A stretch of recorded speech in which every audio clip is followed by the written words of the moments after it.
በቅድሚያም አርዕስተ ዜናዎቹን በማስቀደም ጀምራለሁ።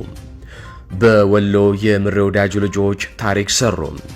በደሴ ዙሪያ 2 ከተሞች በፋኖ ቁጥጥር ስር ገቡ። ከዚህ በተጨማሪም በከተሞች ውስጥ የነበሩ ምሽጎች ሲደረመሱ የመከላከያ ጦር የሬሳ ክምር ተደርጓል። በጦርነቱ ኮሎኔል ገመቹ ቶላ ላይመለስ ከመሬት በታችም ተደርጓል። ዙ 23 በፋኖ ወደ አመድነትም ተቀይሯል። ዝርዝር መረጃ ከጦር ግንባር ይዘናል። ጎንደር ላይም ውጊያው ተቀጣጥሎ ሲቀጥል በርካታ የብልጽግና ወታደሮች ሙትና ቁስለኛ ሲሆኑ ፋኖ በመሳሪያ ምርኮም ተንበሽብሿል።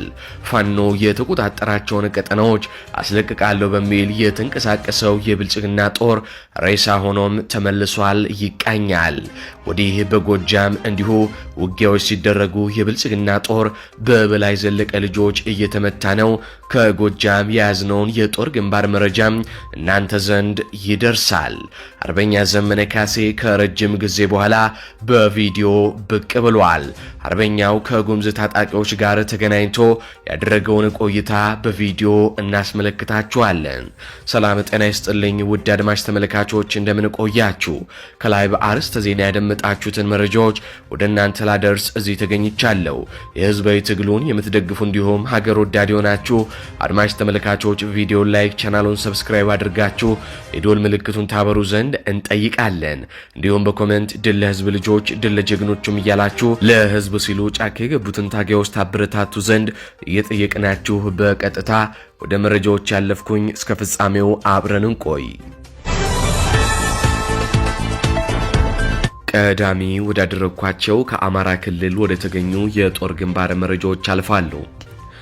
አገዛዙ ጥምር ኃይል እያለ የሚጠራው የብልጽግና ኃይል በጎጃም ሰብአዊና ቁሳዊ ኪሳራ ደረሰበት።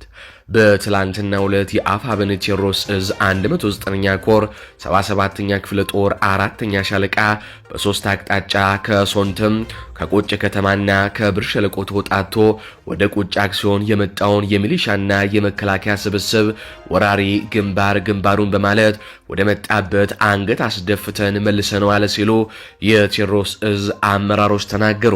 የቴዎድሮስ እዝ 109ኛ ኮር 77ኛ ክፍለ ጦር 4ኛ ሻለቃ ከጧቱ 12 ሰዓት ጀምሮ እስከ 6 ሰዓት ባደረገችው አስጨራሽ አውደ ውጊያ የብልጽግና ኃይል እጅግ በርካታ የሆነ ሰራዊት በሞት ሲያጣ በርካታው ደግሞ ቁስለኛ ታቅፎም እንዲመለስ ተደርጓል። ወራሪው የስርዓት ወንበር ጠባቂ ኃይል በ4ኛ ሻለቃ የደረሰበትን ምት መቋቋም ሲያቅተው የአንድ ታጋይ ቤተሰብ መኖሪያ ቤት አቃጥሎ ወደ መጣበት እግሬ አውጪኝ በማለትም ተመልሷል። የአፋብኃይል ቴዎድሮስ እዝ 109ኛ ኮር ክንደ ነበልባሉ 77ኛ ክፍለ ጦር ከመልሶ መደራጀቱ በኋላ በአንድ ሳምንት ባልሞላ ጊዜ በማክሰኝት ፍኖተ ሰላም ከተማ ቡሬ ወንድጊና ቁጭ አክሲዮን ከ4 ጊዜ በላይ መደበኛ የደፈጣ ውጊያ በማድረግ በርካታ የብልጽግና ኃይልን በመደምሰስ ሞትና ቁስለኛ ማድረግም ተችሏል ነው የተባለው። እዚሁ ጎጃም ላይ ስንቆይ 206ኛ ኮር 34ኛ ክፍለ ጦር በሉማሜ ከተማና በጽድ ማርያም ከተማ ባደረገው አውደ ውጊያ 28 የብልጽግናን ኃይል በመደምሰስ ድል መቀዳጀቱን የኮር ወታደራዊ መምሪያም ለሚዲያችን አስታውቋል። የአገዛዙ ሰራዊት ከሌሊቱ 9 ሰዓት ጀምሮ ከሉማሜ ከተማ በመነሳት በጨንደፎ ጽድ ማርያም የ34ኛ ክፍለ ጦር አሃድ የሆኑትን ሻለቆች ለማጥቃት ማቀዱን ተከትሎ የብልጽግና እቅድን ለማክሸፍ እንቅስቃሴ ሲያደርግ የነበረው 34ኛ ክፍለ ጦር በሉማሜ ከተማ ከጧቱ 3 ሰዓት ጀምሮ ባደረገው የማጥቃት ውጊያ የብልጽግናን ቅስም የሰበረ ድል አስመዝግበዋል።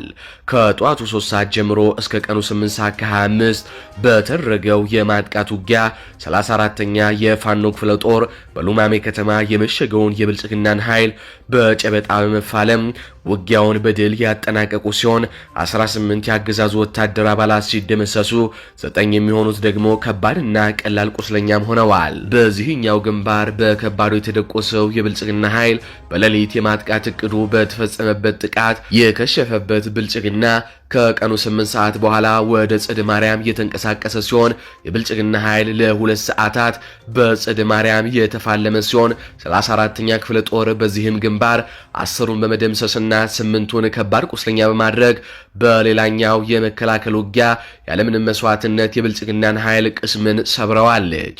ከጠዋት ጀምሮ ለ7 ሰዓታት በተለያዩ ግንባሮች አስደናቂ ትንቅንቅ የፈጸመው የፋኖ 34ኛ ክፍለ ጦር የብልጽግናን የመድፍና የሞርተር የዙ 23 ፍንዳታዎችን በመቋቋም እግረኛ ሰራዊቱን ሲያናውዘው ያለ ሲሆን ከቆይና ከደብረ ማርቆስ እንዲሁም ከአምባበር ከተሞች ድጋፍ ሰጪ ሰራዊት የብልጽግና ኃይል እንዳንቀሳቀስ ገዢ ቦታዎችን በመያዝ የብልጽግናን ትስስር የቆረጠችው ደግሞ የፋኖ 24ኛ ክፍለ ጦር ስትሆን የተሰጣትን ተልዕኮ በመቀበል ከሌሊት ጀምሮ ግዳጇን በአግባቡ መፈጸሟም ተነግሯል። ባልተጠበቀ ሁኔታ በተከፈተበት ድንገተኛ ጥቃትና የመከላከል ውጊያ ሲፍረከረክ የነበረው የብልጽግና ኃይል ከየትኖራ ባስወነጨፈው መድፍ 6 የቤት እንስሳትን በመግደልና የአንድ አርሶ አደር ቤትን ከማውደም ውጪ በፋኖ ጦር ላይ ያደረሰው ጉዳት የለም ሲሉ እማኞች ተናግረዋል። የብልጽግናን አስከሬንና ቁስለኛ ሲያጓጉዙ የነበሩ አምቡላንሶች ከሉማሜ ሆስፒታል በተጨማሪ በደብረ ማርቆስና ደጀን ሆስፒታሎች ከባድ ቁስለኞችን ሲያመላልሱ ማምሸታቸውን ያሳወቀው የ206ኛ ኮር ወታደራዊ መምሪያ በዛሬው ተጋድሎ 28 የብልጽግና ኃይልን የደመሰሰ ሲሆን 18 የሚሆኑትን ደግሞ ከባድና ቀላል ቁስለኛ ማድረጉንም አስታውቋል። ወደ ወሎ አልፋለው። ሰበር ዜና በደሴ ዙሪያ ፋኖ የ23ኛ ክፍለ ጦር የአገዛዙን ጦር በመደምሰስ ከከተማ መቆጣጠር አንስቶ እስከ ዙ 23 ማውደምና ኮሎኔል መደምሰስ የደረሰ ከባድ ውጊያ አደረገ። አፋብን ምስራቅ አማራ ምኒልክ እዝ ከሌሊት ጀምሮ ሲያደርገው በዋለው ውጊያ የአገዛዙ ጦር በአራት አቅጣጫ አይቀጡ ቅጣት በመቅጣት ድል የተቀናጁ ሲሆን በአርበኛ ምሬ ወዳጅ የሚመሩት አናብስቶቹ ከሌሊቱ 8 ሰዓት ጀምሮ በደሴ ዙሪያ ባሉት በጤራና ማለፊያ በተባሉ ሁለት ታዳጊ ከተሞች በአራት አቅጣጫ በከፈቱት ውጊያ የአገዛዙ ጦር ከ200 በላይ ሙትና ቁስለኛ ሲደረግ በእነዚህ ከተሞች ተገንብቶ የነበረ የኮንክሪት ምሽግ ሙሉ ለሙሉ በፋኖ ጦር መፈራረሱም ተነግሯል። ፋኖ ሌሊት 8 ሰዓት በጀመረው ውጊያ የብልጽግና ዙ 23 ዶጋመድ በመደረግ ጭምር ድል የተቀናጀ ሲሆን ኮሎኔል ገመቹ ቶላ የተባለ በየመድረኩ ፋኖን አጠፋ ነው እያለ የአማራን ስነ ልቦና ለመጉዳት ላይ ታች የሚል የብልጽግና የጦር አዛዥም ከመሬት በታች ወርዷል ነው የተባለው። የአገዛዙ ወታደሮች ሬሳ በየቦታው ወድቆ የሚያነሳው ያጣ ሲሆን ፋኖ ሁለቱን ታዳጊ ከተማዎች ከተቆጣጠረ በኋላ ከ2 ሰዓት እስከ 3 ሰዓት ተኩል ባለው ጦርነቱ ቆሞ የነበረ ቢሆንም ከ3 ሰዓት ተኩል በኋላ በአራት ተሳቢና በሁለት ኦራል እንዲሁም በፓትሮል ከደሴ ተጭኖ የመጣ የመከላከያ ሰራዊት ጦር እንደ አዲስ ውጊያ የከፈተ ሲሆን መንታ ተብለው የሚጠሩትን ከተሞች ለማስለቀቅ እየጣረም ይገኛል። ፋኖ አሁንም ከተሞቹን ተቆጣጥሮ እየተዋጋ ሲሆን በመጀመሪያው ዙር ውጊያ የተገኙ ምርኮች ተቆጥሮ የማያልቁ ገጸ በረከቶች እንደሆኑም ከቦታ ያገኘነው መረጃም ያሳያል። ያነጋገርናቸው የፋኖ አባላት እንዳሉን ከሆነ ሁለተኛ ዙር የመጣውም ይደመሰስና ምርኮውን በሁለት እጥፍ እናሳድገዋለን ሲሉ በልበ ሙሉነት ተናግረዋል። ውጊያው አሁንም በከባድ ሁኔታ በከባድ መሳሪያ ታግዞ የቀጠለ ሲሆን ውጊያው ሲጠናቀቅ ተጨማሪ መረጃ ከውጊያው መጠናቀቅ በኋላ ይዘን እንመለሳለን። አሁን በቀጥታ ከጎንደር ወደ ተሰሙ ሰበር ዜናዎች አልፋለሁ። አማራ ፋኖ ብሔራዊ ንቅናቄ አፋብን ጎንደር ጠቅላይ ግዛት እዝ 206ኛ ከፍ ያለው ደሴ ኮር ታላቅ ጀብዶ በመፈጸም ላይ ይገኛል። በትላንትናው ዕለት ከደብረ ታቦር ወደ ክምር ድንጋይ በእንቅስቃሴ ላይ የነበረን የአገዛዙን ሰራዊት በተራራው ራስ ጉና ክፍለ ጦር አይቅጡ ቅጣት እየተቀጣ ነው።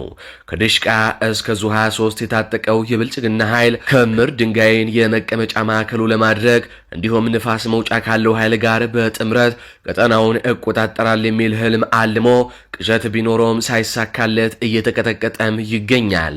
ከጋሰይ እስከ ዘበራ ባለው የአውደ ውጊያ ውሎ ከ30 በላይ የአገዛዙ ኃይል ሙት ሲሆን የአስከሬኑን እያዝረከረከ በማፈግፈግ ላይ የሚገኝም ሲሆን ቁጥሩ በውል ያልታወቀ ቁስለኛ ደግሞ ወደ ደብረ ታቦር ሆስፒታል ተሸኝቷልም ነው የተባለው። እስካሁን በዚህ ውጊያ በፋኖ የተማረኩ መሳሪያዎችም አንድ ብሬን፣ አንድ የማስራራት ሞርተር 15 ክላሽንኮቭ መሳሪያዎች በፋኖ ተይዘዋል። በሌላኛው አውደ ውጊያ ደግሞ አፋብን ጎንደር ጠቅላይ ግዛት እዝ 206ኛ ከፍ ያለው ደሴ ኮር ከነፋስ መውጫ ከተማ ተነስቶ ወደ ክምር ድንጋይ ከደብረ ታቦር ለሚንቀሳቀሰው ኃይል ለመድረስና ሽፋን ለመስጠት ወደ ጎብጎብ በመንቀሳቀስ ላይ ያለ የፋኖ ኃይሎች ብርቱ ክንዳቸውን አሳርፈውበት ሞትና ቁስለኛውን ታቅፎ ወደ ተነሳበት ነፋስ መውጫ ከተማ መልሶ እንዲገባም ተደርጓል። በዚህ አውደ ውጊያ ከፍተኛ ቀጠናዊ ትስስር የተጋመደበት ወታደራዊ ግዳጅ የነበረ ሲሆን አንበሳው ጋይንት ክፍለ ጦር መኳበይ ኡራኤል ማደያ ጣሪያ ጊዮርጊስ አካባቢ ትንቅንቁ ሲደረግ ገብርኤል ክፍለ ጦር ደግሞ ከየድሮ አቅጣጫና ክርቸሬ አካባቢ የብልጽግናን ኃይል ከፍተኛ ኪሳራ እንዲያስተናግድ ሲያደርገው፣ በሌላኛው የአውደ ውጊያ ግንባር ደግሞ አፋብን ወሎ ቤተ አማራ ሚኒሊክ እዝ ደጋው መብረቁ ኮር ከሶስቱ ክፍለ ጦር የተውጣጡ ኃይልና ሌሎች በቀጠናው የሚንቀሳቀሱ የፋኖ አባላት ደግሞ በአምባ ማርያም አቅጣጫ የተናበበ ምትን አሳርፈውበት ከፍተኛ ጉዳትን አስተናግዷል። በእነዚህ አውደ ውጊያዎች ከ20 በላይ ክላሽንኮቭ መሳሪያ፣ በርካታ የዲሽቃ የክላሽ ተተኳሽ፣ 10 የሚሊሻና ፖሊስ ምርኮ፣ ከ35 በላይ ሙቶች፣ 55 ቁስለኛ ታቅፎ ንፋስ መውጫን የውጥኝ ብሏታል።